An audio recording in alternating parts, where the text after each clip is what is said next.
My name is Annabelle, and at 67 years old, I never imagined my only son would throw a bowl of soup at my face. William and I were always close after his father passed.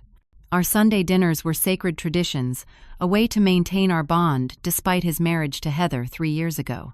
Things had been strained lately, but nothing prepared me for that moment when hot soup splashed across my cheek and William spat those words at me. Looking at the cruel smirk on his face, I no longer recognized my child. Before I continue this painful story, where are you watching from today? Drop your location in the comments, hit subscribe if family relationship stories resonate with you, and join me for a journey that changed everything. Life before the incident had a peaceful rhythm to it. For 8 years I had been adjusting to widowhood after Thomas died suddenly of a heart attack. We had been high school sweethearts married for 42 years. The shock of losing him nearly broke me, but I had William and my teaching career to focus on. I taught high school English for 40 years before retiring 5 years ago. Those decades in the classroom gave me purpose, structure, and the joy of watching young minds develop. But nothing compared to raising William. As a single child, William had always been the center of my universe. I remember the nights staying up helping him with science projects, driving him to countless basketball practices, and saving every penny to ensure he could attend the university of his choice. William was a bright child who grew into a thoughtful young man. He excelled in school, particularly in mathematics and design, eventually pursuing architecture at Northwestern. I still have his first blueprint framed in my hallway, a simple house design he created when he was just 12 years old. After graduation, William landed a position at a prestigious architectural firm in Chicago. I watched with pride as he climbed the ranks, eventually becoming a senior designer, specializing in sustainable commercial buildings. He would call me almost daily, sharing details about his projects, asking about my classes, and planning our weekend visits. For years, it was just the two of us against the world, a team forged through the grief of losing Thomas. My home became my sanctuary after retirement. A modest 3-bedroom house in a quiet suburban neighborhood 30 minutes outside Chicago with a garden I tended meticulously. William helped me repaint it after Thomas died, choosing warm yellows for the kitchen and soft blues for the living room. Every corner held memories of our family life. I took pride in maintaining it myself despite William's occasional insistence that I should downsize or hire help. This was the home where he grew up, where Thomas and I had built our life together, and I had no intention of leaving. Everything changed when William met Heather. She worked in the marketing department of his architectural firm. According to William, they met during a project collaboration, and he was instantly captivated by her confidence and ambition. Heather was 13 years younger than William, striking with her blonde hair, always styled perfectly designer clothes, and an air of sophistication that made me feel shabby in comparison. Their romance moved at lightning speed. Within 6 months of meeting, William proposed. The wedding was an elaborate affair, at an expensive downtown hotel, nothing like the simple ceremony I had imagined for my son. Initially, I was happy for William. Heather seemed polished and intelligent, if a bit reserved around me. She complimented my home the first time William brought her over, though I noticed her eyes lingering on the outdated kitchen countertops and the worn sofa in the living room. I brushed aside my discomfort, determined to welcome the woman my son loved. The first warning signs appeared during the wedding planning. Heather excluded me from most decisions, only inviting me to the final dress fitting and cake tasting as an apparent afterthought. During the rehearsal dinner, she introduced me to her parents as William's mother, never bothering to use my name. At the reception, I was seated at a table far from the main wedding party with distant relatives I barely knew. When I mentioned it to William later, he said Heather had been stressed with planning and I shouldn't take it personally. After the honeymoon, I noticed changes in William. His calls became less frequent, our weekend visits reduced to monthly, then quarterly occasions. When we did speak, he seemed distracted, often cutting our conversations short because Heather needed him for something. He began canceling plans last minute, usually with the explanation that Heather had arranged something else. There were other subtle shifts in Heather's behavior too. The polite facade she maintained during courtship gradually slipped away. At family gatherings, she would drink heavily, starting with mimosas at brunch or multiple glasses of wine with dinner. After a few drinks, her comments toward me became increasingly cutting, disguised as helpful suggestions or jokes. "You really should update this kitchen, Annabelle. These cabinets were probably stylish in the 80s," she would say with a laugh. Or, "That outfit is certainly comfortable looking." I guess at your age, that's what matters most. What hurt most was watching William change in her presence. My once considerate son began echoing Heather's criticisms, suggesting I sell the house because it was too much work for an aging woman, commenting on my cooking that used to be his favorite, or implying I wasn't keeping up with current events or technology.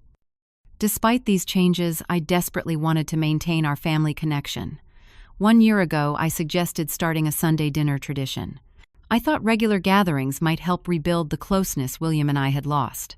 I envisioned pleasant evenings, sharing meals, catching up on our lives, perhaps eventually regaining some of the warmth that had always characterized our relationship.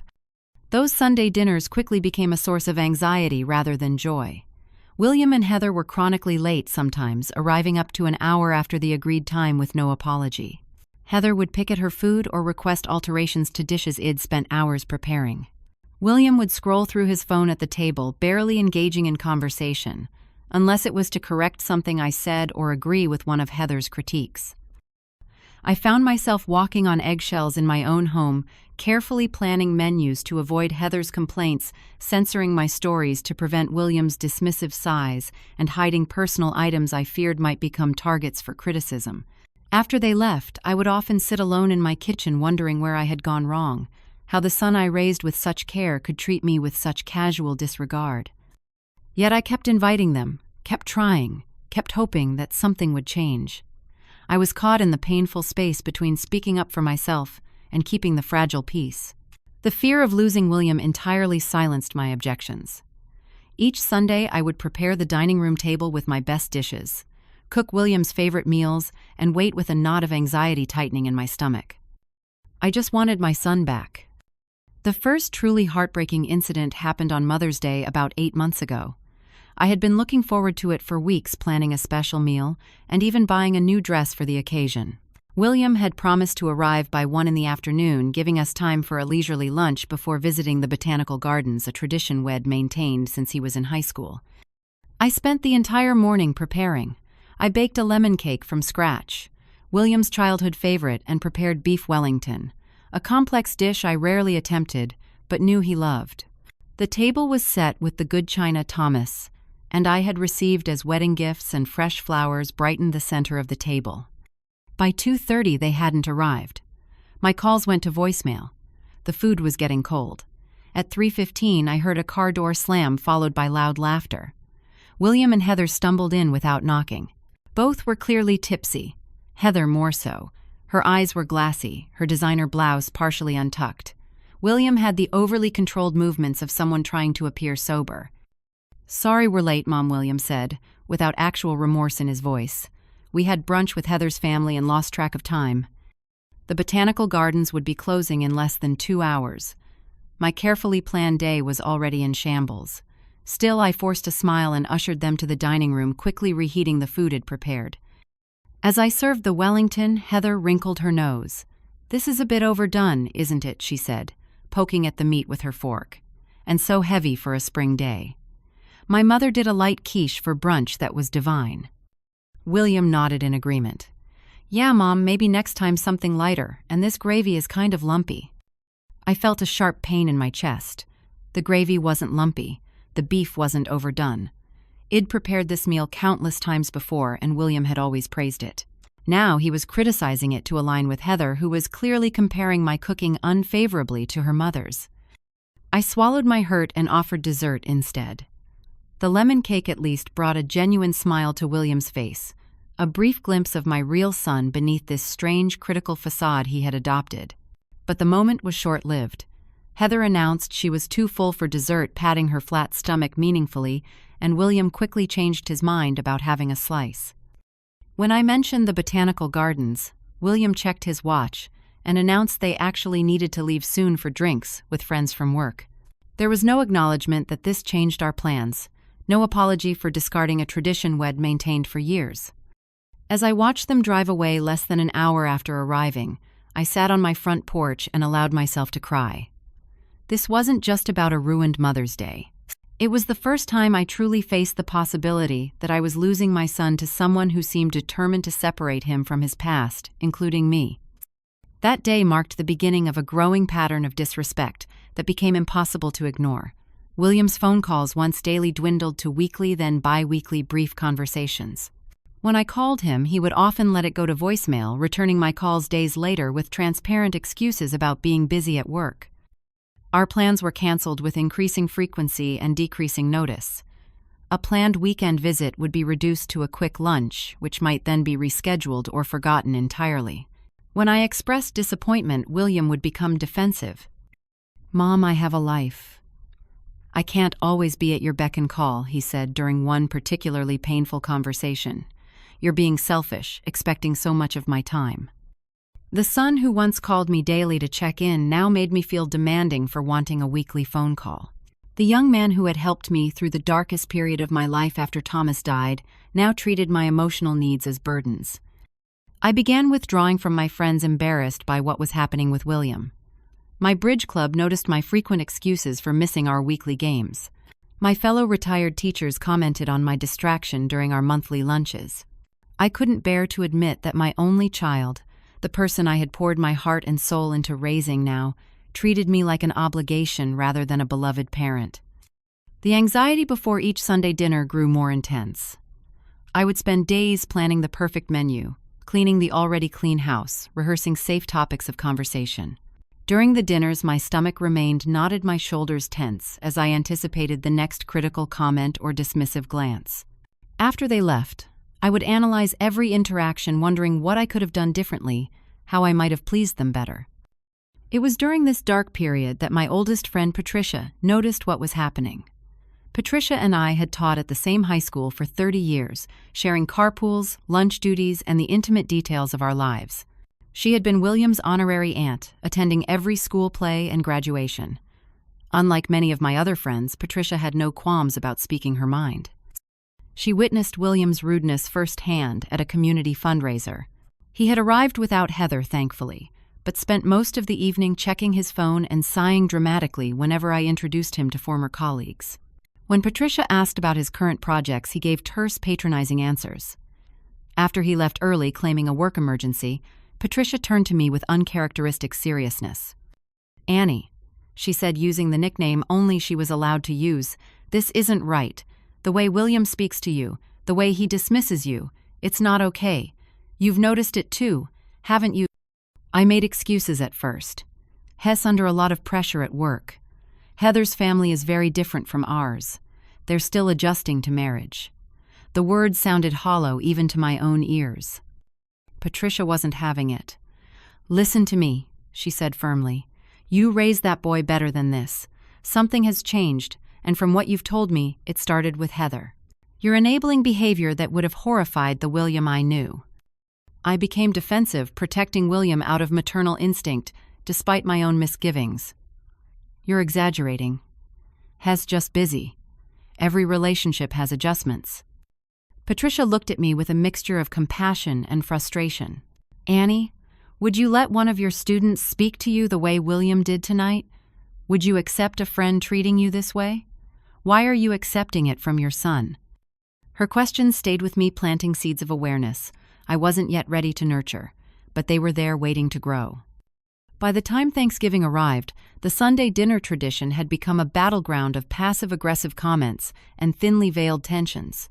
Still, I clung to the hope that a major holiday might bring back some of the warmth our family gatherings once had. I spent days preparing cooking William's favorite dishes, alongside traditional Thanksgiving fare, and decorating the house with seasonal touches. William texted that morning to say they would be late, as Heather wanted to make a brief appearance at her parents' house first.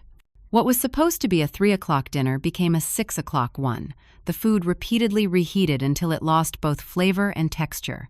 When they finally arrived, Heather was already visibly intoxicated, stumbling slightly as she handed me a store-bought pie still in its plastic container.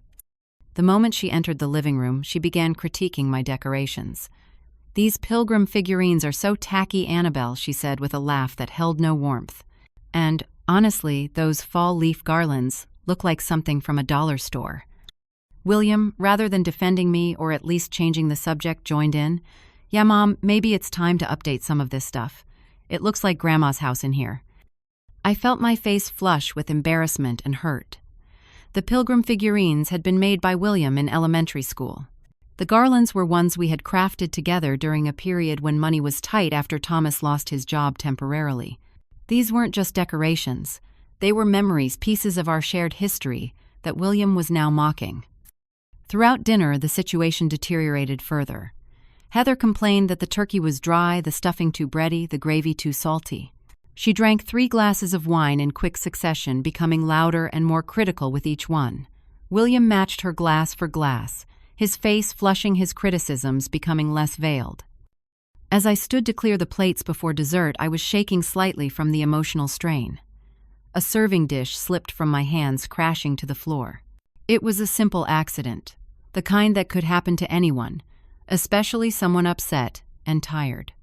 But William's reaction was shocking. "Jesus, Mom," he exclaimed, pushing back from the table. "Can't you be more careful? That dish was from our wedding set." In fact, it wasn't. It was a simple ceramic bowl lid purchased at a department store. Nothing special, easily replaceable. But William's anger was disproportionate, his face contorted with a rage that seemed to come from somewhere deeper than a broken dish. As I knelt to clean up the broken pieces, fighting back tears, I caught Heather's expression. She was smirking, a small, satisfied smile playing at the corners of her mouth as she watched my humiliation. In that moment, I realized she enjoyed seeing William speak to me this way, perhaps even encouraged it when they were alone. The Christmas gathering a month later was even more tense. I'd spent weeks selecting thoughtful gifts for both William and Heather, wrapping them carefully, and planning a traditional Christmas Eve dinner. I had even hired a professional cleaning service, something I rarely did, to ensure the house was immaculate, removing one potential source of Heather's criticism. They arrived 2 hours late again, without calling, bearing small gift bags that turned out to contain a generic scented candle for me and nothing for the house. In contrast, I had purchased an expensive watch for William, one had been admiring for months, and a designer handbag for Heather that had stretched my fixed income considerably. Heather's reaction to the handbag was particularly cutting. "Oh, this is the one from last season," she said with a thin smile. "But it's very thoughtful, Annabelle. I can use it for grocery shopping." During dinner, Heather picked at her food, making comments about calories and questioning my ingredients. "Did you use real butter in this? I'm trying to get William to eat healthier. His cholesterol was a little high at his last checkup." This was news to me. William hadn't mentioned any health concerns, another sign of our growing distance. When I asked him about it directly, he waved his hand dismissively. "It's nothing, Mom, and we don't need to discuss my private medical information at the table." The evening continued with William controlling every conversation, interrupting when I tried to share stories about neighbors or my volunteer work at the library. Whenever I spoke, he would exchange glances with Heather, little looks that excluded me from their private understanding. By 8 o'clock, they were putting on their coats, claiming they needed to make an appearance at a friend's Christmas party. After they left with brief, perfunctory hugs, I sat in my living room, surrounded by the decorations I'd put up, with such hope, the remains of a meal barely touched, and gifts that had been received with thinly disguised disappointment. I cried that night, deep body-shaking sobs that left me exhausted. This wasn't just about hurt feelings anymore. I was losing my son piece by piece to someone who seemed to derive satisfaction from driving us apart. As the new year began, I found myself at a crossroads. The pain of our interactions had become almost unbearable, yet the thought of estrangement from my only child was equally devastating. I began journaling, a practice I had encouraged in my students, but never consistently maintained myself. Night after night, I wrote about William, our relationship through the years, the changes it observed, and my own conflicted feelings. Reading back through these entries, patterns emerged that were harder to deny on paper than in the privacy of my thoughts. I could see how it excused behavior that would have been unacceptable from anyone else, how it compromised my own dignity in desperate attempts to maintain our relationship. At the suggestion of Patricia, who had become increasingly concerned about my emotional state, I scheduled an appointment with a therapist. Dr. Morgan was a compassionate woman in her 50s who specialized in family relationships and grief counseling. In our first session, I poured out the story of William's transformation from devoted son to critical stranger. What you're describing, Dr. Morgan said gently, has elements of emotional abuse and certainly indicates an unhealthy dynamic. She went on to explain concepts that were new to me: codependence, enabling boundaries. Words that gave shape to the formless pain it'd been experiencing. I would like to separate who William was from who he is choosing to be now, she suggested. And I want you to consider that maintaining this relationship as it currently exists may be more harmful than creating some distance. The thought terrified me. William was my only child, my last living connection to Thomas, the person it expected would care for me in old age, as it cared for my own parents. The possibility of estrangement felt like another kind of death. But Dr. Morgan helped me see that I had already lost the son I knew.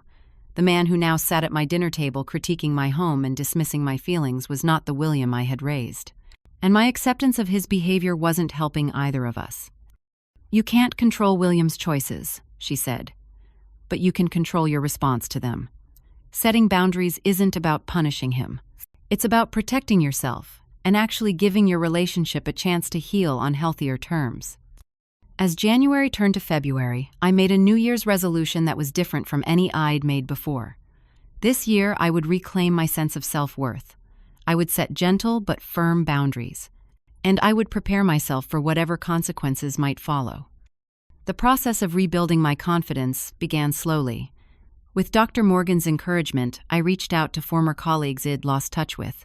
Susan and Margaret, who had taught science and mathematics respectively during my years in the English department, invited me to join their monthly book club.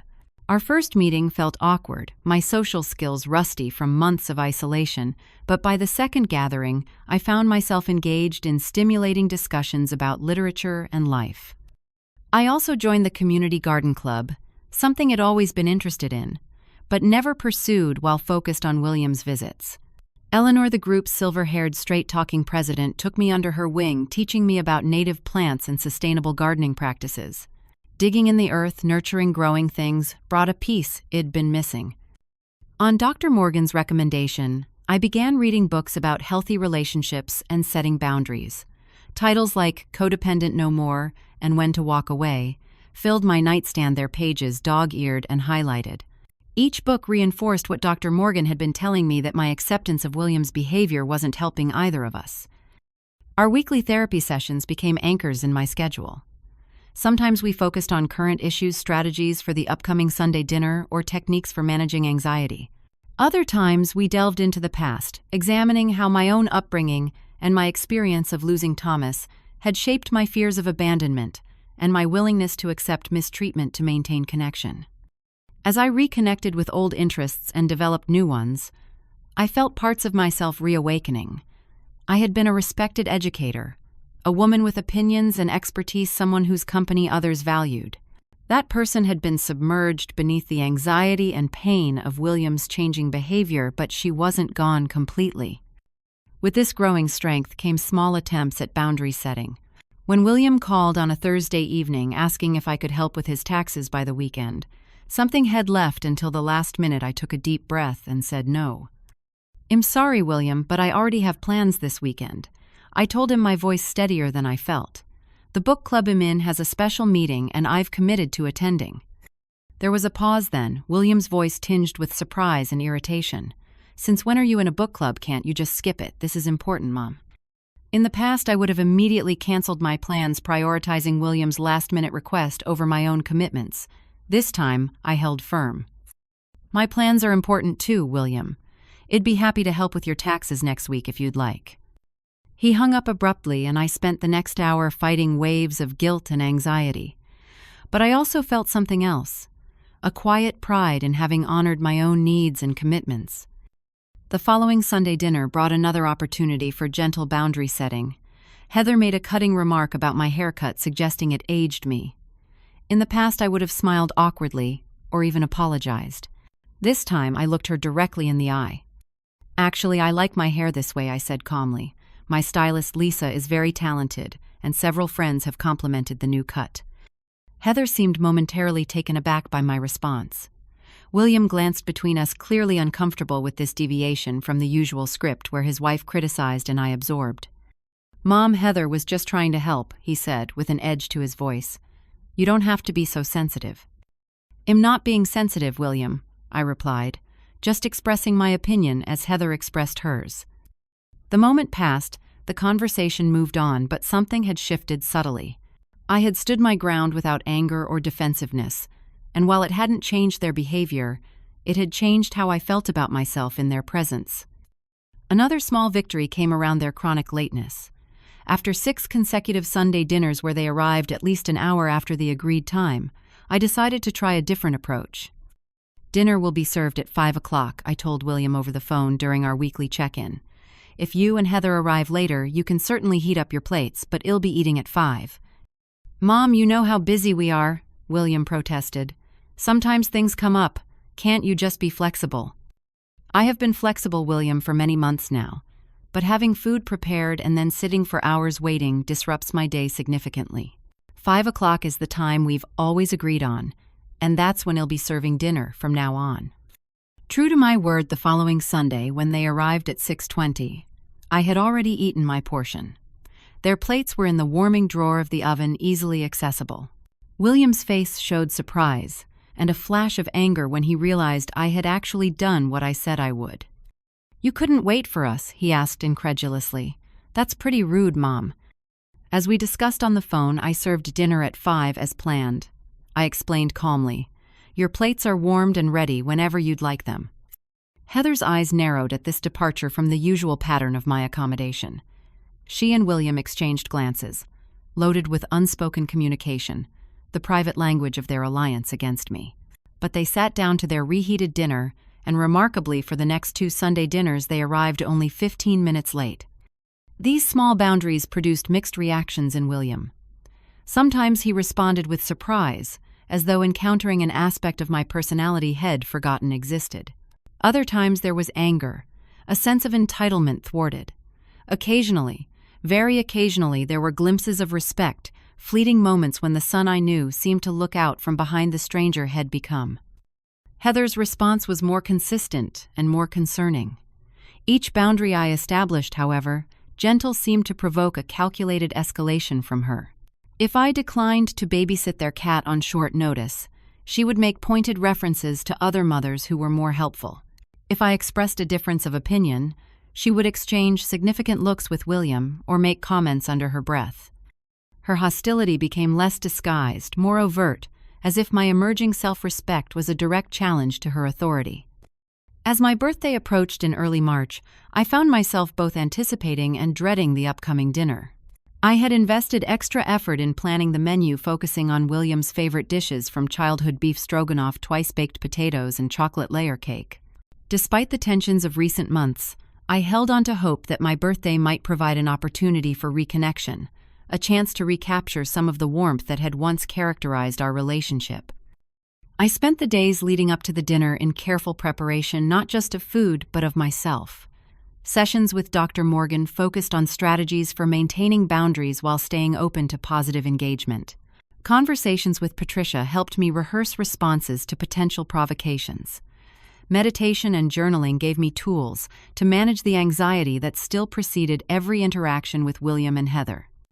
On the morning of the dinner, I woke early, centered myself with a quiet cup of tea in the garden, and began the day's cooking with a mixture of hope and trepidation. Whatever happened, I reminded myself, I had built a life that extended beyond my relationship with William. I had friends' interests and a growing sense of my own worth that no longer depended entirely on his validation. Still, he was my son, my only child. And some stubborn, perhaps foolish part of my heart believed that the caring, thoughtful person I'd raised was still in there somewhere, capable of re-emerging if only I could create the right conditions for his return. I couldn't have anticipated how wrong I was. I had spent the entire day preparing for the birthday dinner. The stroganoff simmered on the stove, filling the house with rich, savory aromas. The potatoes were twice baked to creamy perfection, just as William had loved them since childhood. The chocolate layer cake, his favorite dessert, sat proudly on a crystal pedestal, decorated with fresh strawberries and candles I wouldn't light until they arrived. Fresh flowers brightened the center of the dining table, which was set with my best china and linen napkins folded into the swan shape William had delighted in as a child. Despite having told them dinner would be at 5 o'clock, I wasn't surprised when 5:30 came and went without their arrival. By 6, I'd resigned myself to another long wait and moved the food to warming trays to prevent it from drying out. At 7, I began to wonder if they were coming at all. William's text message at 7:15 said simply, "Running late, traffic, there soon." When they finally arrived at 7:30, 2.5 hours after the agreed time, I had been sitting alone in my carefully prepared dining room, fighting waves of disappointment and resentment. The sound of Heather's high-pitched laughter preceded their entrance, followed by the smell of alcohol as they burst through the door without knocking. "Sorry we're so late, Mom," William said without making eye contact. "Heather had a work thing that ran long." Heather giggled, stumbling slightly as she handed me a small gift bag. "Happy birthday, Annabelle," she said, her words slightly slurred. William reminded me on the way over. I opened the bag to find a generic scented candle, the kind available at any drugstore checkout counter, still bearing a clearance sticker that hadn't been removed. The lack of thought was obvious, but I thanked them anyway, setting the gift aside as I showed them to the dining room. Heather immediately wrinkled her nose at the spread. "Stroganoff," she said with evident distaste. "Isn't that just like beef and cream of mushroom soup, so heavy?" "It's William's favorite," I explained, trying to keep my voice neutral. "From when he was young." William shifted uncomfortably. "I mean, I did like it as a kid, Mom. But my tastes have changed. Heather and I are actually trying to eat less dairy now." This was news to me, another change he hadn't bothered to share. The meal I'd spent hours preparing, chosen specifically to please him, was now being dismissed as outdated and unhealthy. I felt a familiar pain bloom in my chest but pushed it aside. "Well, there are green beans and salad as well," I offered, gesturing to the side dishes, "and I can easily set the stroganoff aside for you." Dinner proceeded in fits and starts of tense conversation. I asked about their work, receiving minimal responses. William mentioned a new project but provided few details, changing the subject when I expressed interest.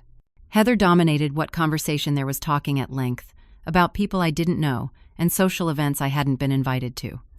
By the time we'd moved to dessert, Heather had consumed 3 large glasses of wine, refilling her glass without asking or offering to others.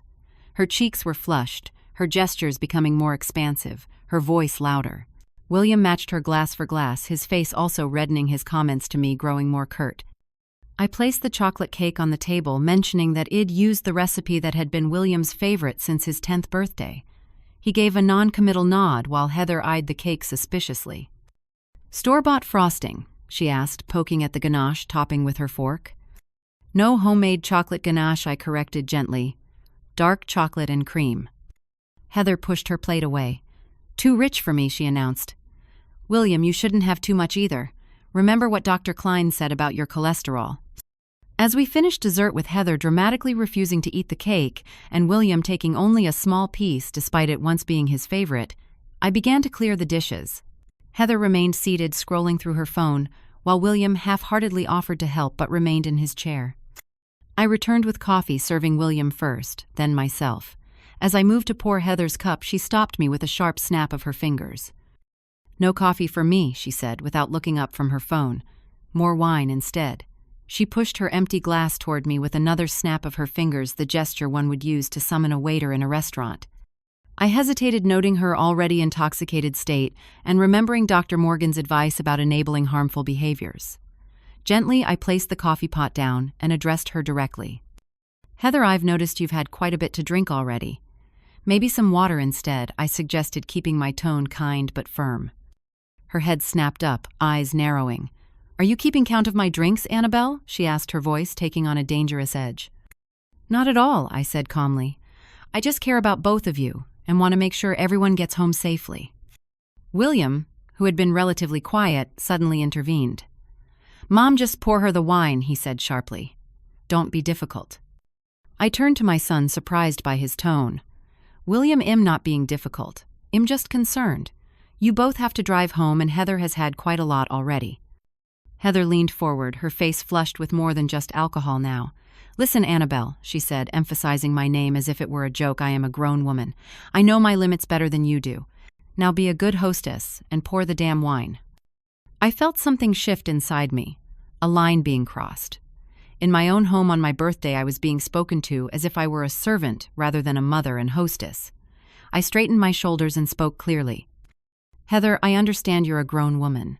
And as a grown woman myself and the homeowner here, I get to decide what I serve in my house. I think you've had enough alcohol tonight, and I won't be serving more. There's water, juice, or coffee available.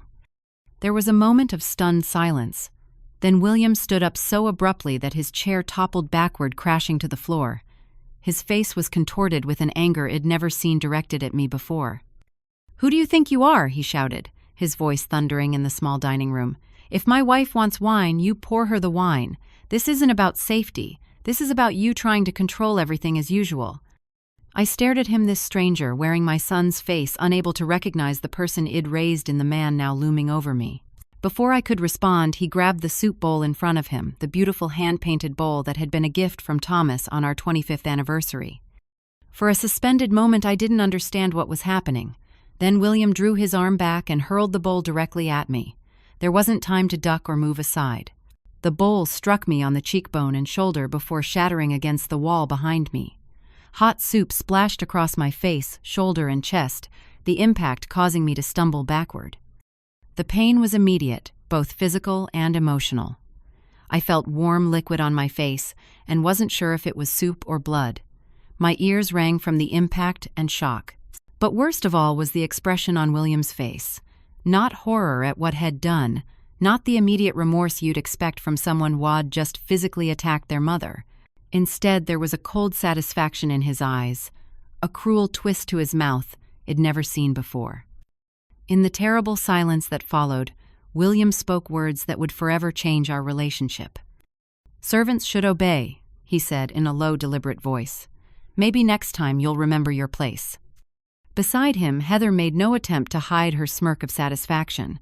She looked at me, covered in soup, possibly bleeding, certainly in shock, and she smiled as if watching something mildly entertaining. Without another word, William took Heather's arm and guided her toward the door. There was no apology, no checking if I was hurt, no acknowledgement of the line had just crossed. The door slammed behind them, leaving me alone in my ruined birthday dinner soup, dripping from my hair, a bruise already forming on my cheek, and my heart shattered more thoroughly than the bowl now in pieces on my dining room floor. In that moment, as I heard their car start and drive away, I knew with absolute clarity that something fundamental had broken between us. And unlike the bowl, this couldn't be glued back together and made whole again. The house fell into a silence so complete I could hear the clock ticking in the hallway, the refrigerator humming in the kitchen, the slow drip of soup from my hair onto the hardwood floor. For several minutes I stood frozen, unable to process what had just happened. My son, my child, the baby I'd nursed and the boy I'd raised had just physically attacked me, and then Head walked out without a backward glance. Eventually, practical concerns penetrated the shock. I needed to clean up to assess any damage to make sure I wasn't seriously injured.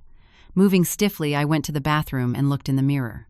An angry red mark bloomed across my left cheekbone, already darkening at the edges. It would be a significant bruise by morning. Soup had soaked through my blouse, and small pieces of china clung to my hair and clothing. As I gently cleaned my face and changed my clothes, the emotional pain began to break through the numbness. Tears came, not gentle weeping but gut-wrenching sobs that bent me double over the bathroom sink.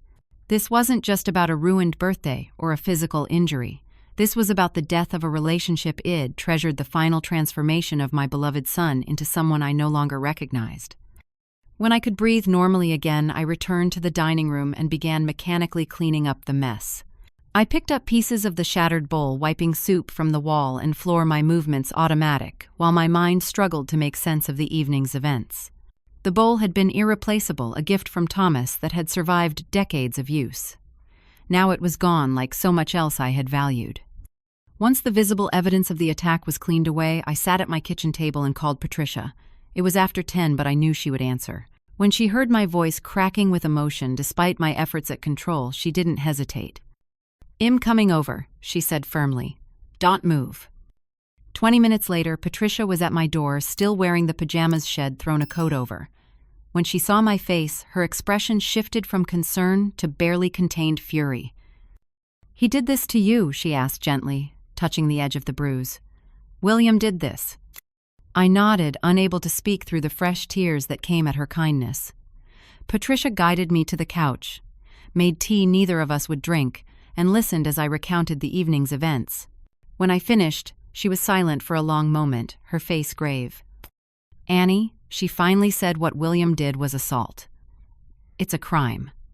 You need to file a police report." I shook my head, immediately horrified at the thought. "Hez my son Patricia. I can't report him to the police." "And if he were a stranger who threw a bowl at your face, would you hesitate?" she pressed. "Being your son doesn't give him the right to abuse you. In fact, it makes it worse."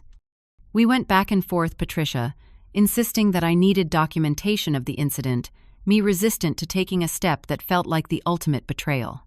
Eventually, we reached a compromise. I'd take photographs of the injury, write down exactly what happened while it was fresh in my memory, but wait before deciding whether to involve authorities. After Patricia left extracting a promise that I'd call her in the morning, I sat alone in my living room surrounded by photographs of happier times. A school portrait of William, at 12 Gap, toothed and beaming. A family vacation to the Grand Canyon when he was 16. His college graduation with Thomas and me flanking him, all of us glowing with pride and joy. How had we gone from those moments of genuine connection to this night of violence and cruelty? Had the seeds always been there in William dormant until Heather's presence somehow activated them? Or was this truly a transformation?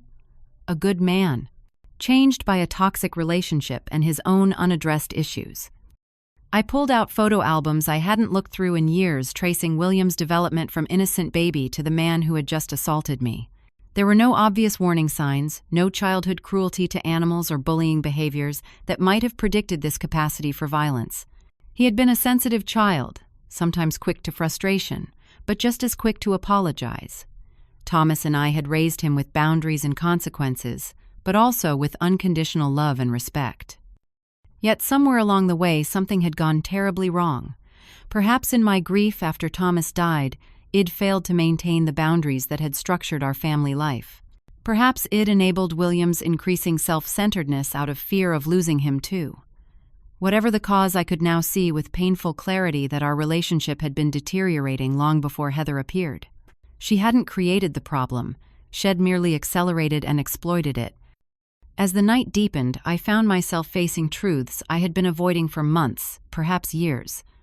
I had enabled William's disrespect out of fear and misplaced guilt. I'd accepted treatment from my son that I would never have accepted from a friend, a student, or even a stranger. And in doing so, it betrayed not only myself but the memory of the healthy family dynamic Thomas and I had worked so hard to create. By dawn, exhausted but clearer than I'd been in months, I sat at my computer and drafted an email to William. I wrote and rewrote it multiple times, trying to find the balance between firmness and love, between establishing necessary boundaries and leaving the door open for eventual healing. The final version was simple but unequivocal. I described the events of the previous evening without emotional language, stating clearly that his behavior had been unacceptable and abusive. I explained that until he was ready to acknowledge the harm he'd caused, make amends, and commit to treating me with basic respect, I would be taking a break from our Sunday dinners and limiting our contact. "I want to have a relationship with you, William," I wrote in closing. "But it must be one based on mutual respect, not fear or obligation. The choice about whether that's possible is now yours to make." I didn't send the email immediately, saving it as a draft to review when I was less exhausted and emotionally raw. Instead, I took Dr. Morgan's advice and focused on self-care, a hot shower, a simple breakfast, a brief walk in the garden despite the spring chill. When I returned inside, there were already 3 missed calls and a text message from William. The text read, "Only we need to talk. Coming over this morning." No apology, no acknowledgement of what had happened. Just the expectation that I would be available whenever he decided to appear, even after what he'd done. The old Annabelle would have immediately cleared her schedule, anxiously awaited his arrival, prepared to accept whatever half-hearted apology he might offer in exchange for a return to the status quo. But I wasn't that woman anymore. I didn't respond to the text or return the calls. Instead, I made myself a cup of tea, took my current novel to the living room, and settled in to read. When the doorbell rang just after 11, followed by William's distinctive knock. I remained in my chair, my heart racing, but my resolve firm. Through the front window, I could see Heather waiting in their car, checking her watch impatiently. William knocked again, more forcefully this time, then began calling my name. I watched through the peephole as his expression shifted from expectation to confusion to anger. His knocks became pounding, his voice rising. "Mom, I know you're in there. Open the door." I stepped back from the door, silencing my phone as it began to ring in my pocket. This was the hardest thing I'd ever done, harder even than watching Thomas take his last breath or burying my parents. Every maternal instinct urged me to open the door, to try once more to reach the son I loved. But a deeper wisdom, one I'd been cultivating in therapy and through painful experience, held me back. I watched as William called repeatedly, leaving increasingly angry voicemails. I heard Heather honk the car horn, her impatience evident even at a distance. For nearly 30 minutes, this continued, a grown man throwing what amounted to a tantrum on my front porch, because for the first time in our relationship, his mother wasn't immediately available at his convenience. Eventually, William stormed back to the car, gesturing angrily. Through the window, I could see him and Heather arguing, her expression contemptuous, his hands slicing the air in frustrated movements. Finally, with one last long honk of the horn, they drove away, gravel spraying from beneath the tires. As their car disappeared down the street, I released a breath I hadn't realized I was holding. My hands were shaking and tears threatened again. But beneath the pain and grief was something else. Something I'd almost forgotten. The quiet pride of having honored my own boundaries, of having stood firm in the face of pressure and manipulation. For the first time in longer than I could remember, I had put myself first. Not out of selfishness, but out of the recognition that allowing William to continue his abusive behavior served neither of us. True love sometimes meant saying no, standing firm, allowing the other person to experience the natural consequences of their actions, rather than shielding them at the expense of your own well-being. As I sent the email ID drafted earlier, I felt a curious mixture of grief and liberation. Whatever happened next, whether William chose to do the work necessary to rebuild our relationship or continued down his current destructive path, I had reclaimed my power in the situation. I was no longer a passive recipient of his behavior, but an active participant in determining what kind of relationship we would have moving forward. The bruise on my face would heal in time. The deeper wounds to my heart and our relationship would take longer if they healed at all. But in that moment of standing firm, of refusing to open the door to abuse, I had taken the first and most important step on my own journey of healing. In the days following what I came to think of as the bowl incident, I moved through a spectrum of emotions, grief, so acute it felt physical anger, that sometimes left me breathless fear about what the future might hold, and beneath it all, a growing sense of resolve. With Dr. Morgan's support, I developed a clear plan for establishing and maintaining boundaries with William moving forward. The email I had sent outlined my position in simple, direct terms. Physical aggression was absolutely unacceptable under any circumstances. I would not engage in further communication until I received a genuine acknowledgement of the harm caused and a sincere apology. Any future relationship would require William's commitment to treating me with basic respect, which included no shouting, no name-calling, no intimidation tactics, and no criticism designed to undermine my self-worth. William's initial response was predictably defensive and angry. His reply email, arriving less than an hour after they had left my house, twisted the events of the previous evening, claiming I had provoked him by disrespecting Heather. The bowl, he claimed, had merely slipped from his hand. And anyway, I was overreacting to a small accident. The email concluded with the expectation that Sunday dinner would proceed as usual once I had calmed down and come to my senses. I did not reply. Nor did I respond to the subsequent barrage of texts and calls, some angry, some cajoling, some attempting to make me feel guilty for cutting off contact. Each message confirmed what Dr. Morgan had suggested, that William was accustomed to using emotional manipulation to avoid accountability for his actions. Within days, Heather's influence became evident, as mutual acquaintances began reaching out, ostensibly concerned about the sudden rift between William and me. A neighbor mentioned that Heather had been telling people I was becoming forgetful, perhaps showing early signs of dementia. A distant cousin called to say she'd heard I was drinking too much and had caused a scene at my birthday dinner. These attempts to control the narrative and discredit me might once have sent me into a panic. Now they simply reinforced my conviction that I was making the necessary, if painful, choice. Patricia became my steadfast ally during this difficult period, fielding calls from mutual friends, correcting misinformation, and providing practical support when the emotional toll left me exhausted. My weekly sessions with Dr. Morgan gave me space to process the complex grief of losing the relationship with William, as it had once been, while still holding hope for what it might become if he chose a different path. I found unexpected strength in the community he had been building over the previous months. The book club members, noticing my distress despite my efforts to hide it, created a protective circle of friendship. Eleanor from the garden club brought seedlings and spent afternoons helping me plant a new butterfly garden, her practical approach to life, a balm to my wounded spirit. Even my former students, now adults with families of their own, reached out with cards and small gifts when they heard through the grapevine that I'd been going through a difficult time. 3 months passed without direct contact with William.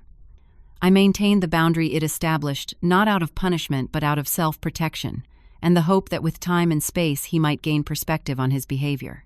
During this period, I focused intensely on my own healing and growth.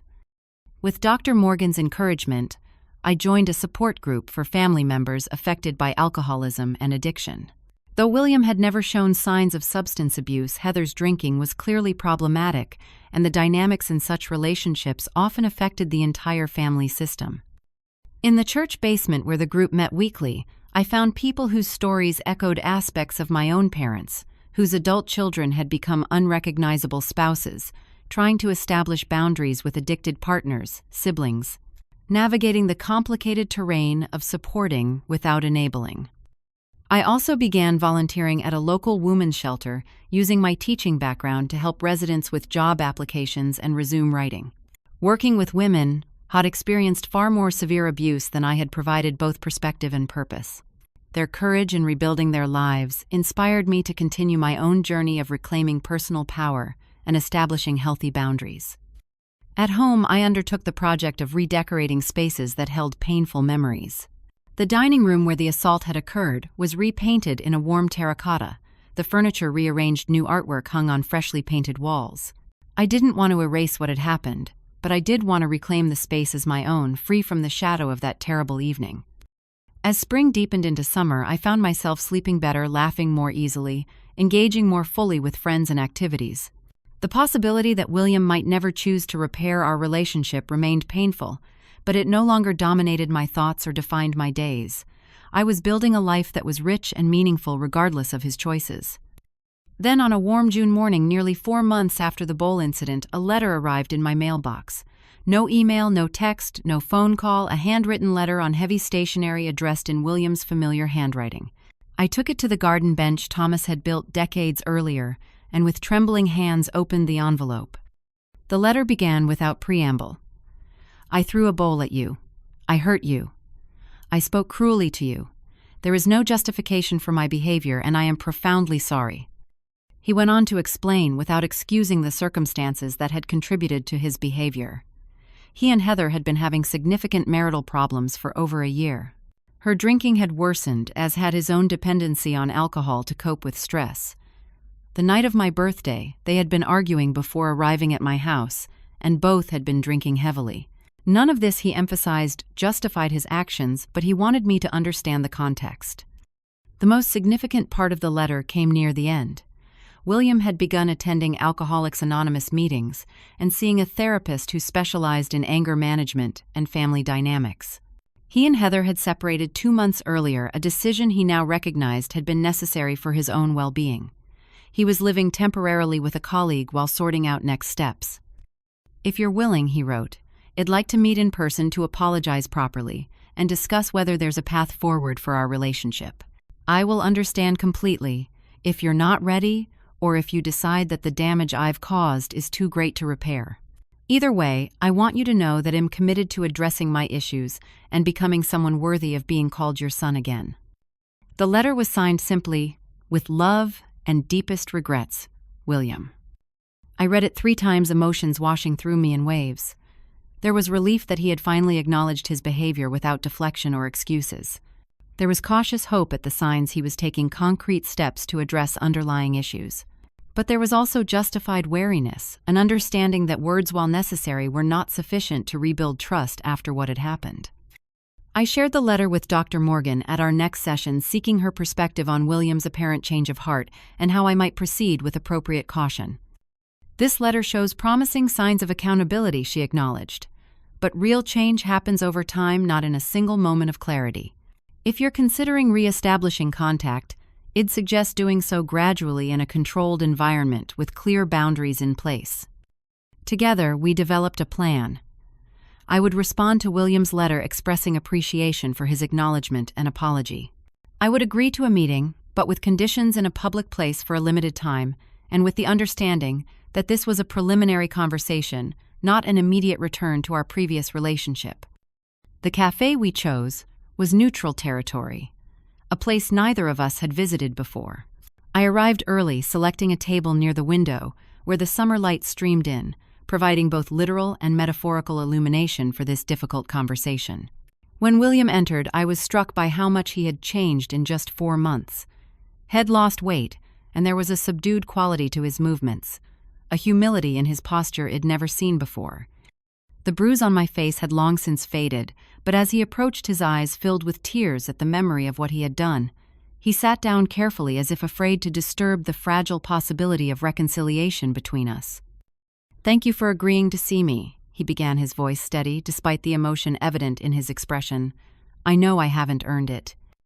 For 2 hours, we talked more honestly than we had in years. William spoke about his growing dependency on alcohol, which had begun after a project failure at work 3 years earlier and worsened during his marriage to Heather.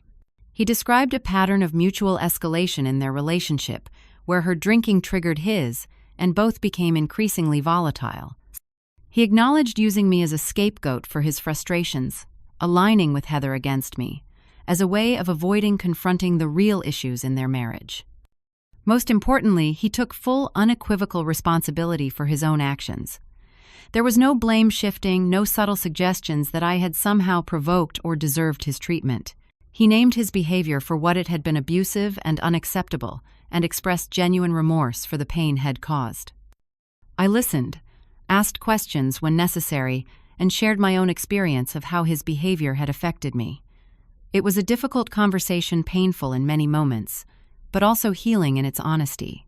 By the time we said goodbye with a brief tentative hug, I felt cautiously optimistic that genuine change might be possible. The months that followed brought a gradual, careful rebuilding of our relationship. William continued his sobriety and therapy, providing updates, but never pressuring me for more contact than I was comfortable with. We began with occasional coffee meetings, then progressed to short walks in the park, each interaction adding a small layer of new trust to replace what had been broken. I maintained my own boundaries throughout this process. When William suggested coming to my house after 3 months of public meetings, I explained that I wasn't ready for that step. He accepted this without argument, another sign of his growing respect for my autonomy and boundaries. As for Heather, their separation became permanent. William shared minimal details out of respect for her privacy, but it became clear that the relationship had been unhealthy for both of them in different ways. I felt no satisfaction in their divorce's finalization, only sadness for the pain both had experienced, and hope that they might each find healthier paths forward. 6 months after William's first letter, we had our first dinner together at my home. It wasn't a Sunday, and there was no attempt to recreate the tradition that had become so toxic. Instead, it was a Tuesday evening meal, simple and informal, with new dishes and new conversation topics. The dining room, with its fresh paint and rearranged furniture, no longer felt haunted by the memory of flying china and cruel words. As I write this now, nearly a year after the bowl incident, our relationship continues to heal and evolve.